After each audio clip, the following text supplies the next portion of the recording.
نبی علیہ الصلوۃ والسلام چې د غزا د فار صفونه جوړول نو د کې یو صحابي سواد رضی الله تعالی عنہ دا هغه د خېټه د سلګه مخې تراوته و صف کې لګ مخې ته ولاړو کنه نبی علیہ الصلوۃ والسلام اسی بطور خوش طبیعتی بطور مزاج بطور ټوکی دا تیر وسره غش وسره بلاس کې کنه ناغله په دې خېټه باندې دسی کو په سواد دنه کې خېټه دنه کې رسب نه بار تراوته دا اسی خندنه وسره کو نو دا غش په دسی تیر کو نو چې تیر کو نه ورته د الله پاک پیغمبر خوګ دکړم پیغمبر خوګ دکړم د الله پاک پیغمبر خېټه د الله په غشي باندې خوکړه نبی رسول الله سلام ورته ښا د الله پاک پیغمبر موږ پتا باندې ایمان راوړی دی ته زمونږ پیغمبري صحابه کرام حیران دي چې د نبی رسول الله څنګه خبرې کوي موږ پتا باندې ایمان راوړی ته زمونږ پیغمبري تا راته وایي چې انصاف وکوي نبی رسول الله ورته فرمایي او بالکل ما ولې چې انصاف کوي نو زما د خېټه زخمی کړه خوږ دې کړم اوس انصاف دا دی چې ستانه بدل واخلم ته راته وایي چې انصاف کوي نو زه زخمی نه کړم خوږ دې نه کړم نو اوس ستانه بدل نه اخلم صحابه کرام حیران دي چې یو طرف ته راغلی د نبی رسول الله په مرګتیا کې جهاد لا او په نبی رسول الله باندې خپل سر قرباني او چې معمولی خېټه د غشي سره وکړي د نبی رسول الله ته بدل در نه اخلم دا څنګه سهال دي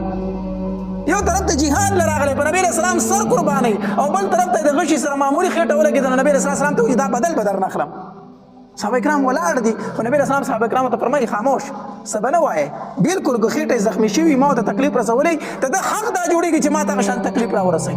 نبی رسول الله ورته وی سواد بدل واخله نو سواد رضی الله تعالی عنہ فرمایي نه کنه د الله پاک پیغمبره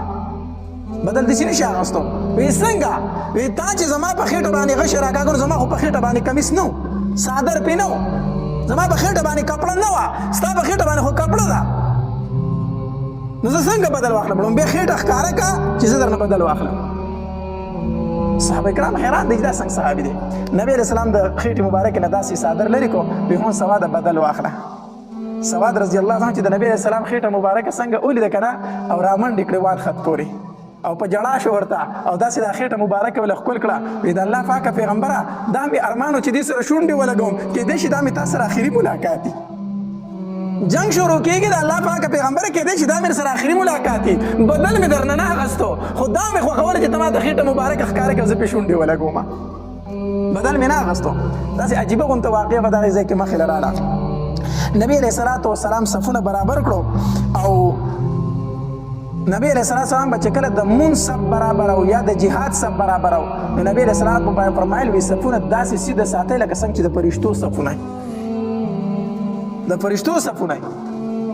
نو نبی رسول الله د سب د نیغوالي ډیر غټ خیال ساتو صفونه چې نیغي نو زړونه یو نیغي چې په صفونو کې کوګواله شنه بیا په زړونو کې د بل نصر راځي کوګواله راځي تدې وجنه د مونږ په صفونو کې ډیر خیال ساتل فکر دي چې دا نیغ کړي شي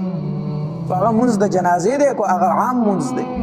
خو صفونه چې پکې جوړیږي نو هغه صفونه نیغ ساتل فکر